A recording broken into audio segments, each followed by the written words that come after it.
Hi guys, thank you so much sa lahat ng comments at support sa last video ko tungkol sa narcissistic parent abuse. Alam ko mahirap tong topic na to at sobrang na-appreciate ko yung mga nag-share ng stories nila o kahit yung mga nag-iwan lang ng like or heart doon sa aking video. Alam nyo ba na gusto kong mag-take ng time para sagutin ng lahat at ilang replies nyo para lumalim pa tayo sa usapan na ito. So let's get into it. Unang-una, ang daming nag-comment na nakaka-relate sila doon sa sitwasyon ni Carlos Yulo nga. At dumadami din sa kanila ang nagsasabing ganito rin yung issues na natanggap nila or na-feel nila growing up with their parents. At sobrang naiintindihan ko ang sakit ng pinagdaanan nyo. At okay lang na makaramdam ng hurt, confusion, o kahit galit. Kasi narcissistic abuse is really damaging. Kasi pinaglalaruan nito yung sense of self-worth at reality mo. Pero tandaan nyo na hindi tayo nag-iisa. We're building a community here para magtulungan tayong mag-heal together. Okay, let's get into some of the comments dun nga sa video ko na last ko na pinost. Ang sabi dito, have a narcissistic parent. This feels like a breath of fresh air. Iba talaga ang takbo ng utak nila. For some reason, kahit anong sabihin mo, it won't register to them. At palaging sila yung tama, and they have this protagonist view na sila yung bida and all the attention has to be on them. And if they feel like they would lose an argument, mag-Jedi moves and would switch the conversation sila ang victim. Like, WTF, di ba? Ay nako, sobrang yan ang nangyayari sa akin talaga. Yung talaga yung number one na problema ko growing up. First of all, sobrang sorry sa ating commenter na si David Logie 2750. Well, sobrang sorry David Logie na pinagdaanan mo ito. Yung dinidescribe mo is classic trait ng narcissistic parent.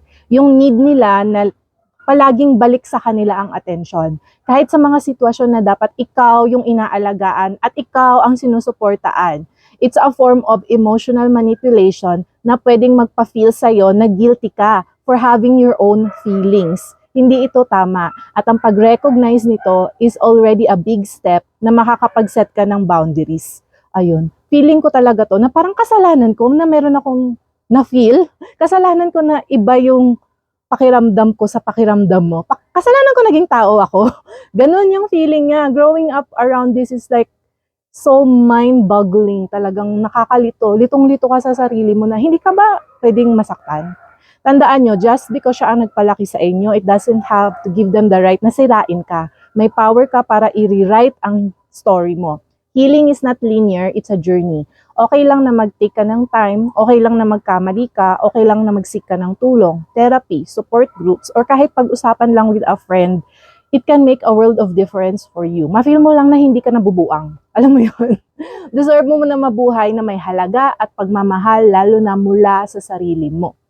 Gusto ko na ipagpatuloy nating ang conversation na to. So drop your thoughts on the comments below. Paano nyo hinahandle ang relationship nyo with a narcissistic parent? Ano yung mga strategies na nakatulong sa inyo? Magtulungan tayo. Kung makatulong ang video na to, kahit sa isa lang sa inyo, I feel like it's gonna be worth it making this content. Kasi I grew up never having a mirror to my experience. So feeling ko talagang baliw na baliw ako. Feeling ko talagang ako lang talaga ang nakaka-feel ng ganito.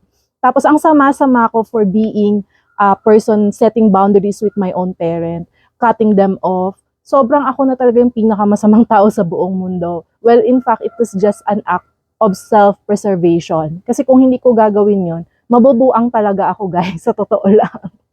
So, thanks sa pagsama nyo sa akin today. And remember, healing is a process at yung fact na nandito ka ngayon sa video na to, that's already a big step. Sobrang proud ako sa inyo. Sobrang proud ako kay Carlos Yulo. Sobrang proud ako sa inyo na nagko-comment sa last video. Kung may mga iba pa, let's talk about it on the next videos.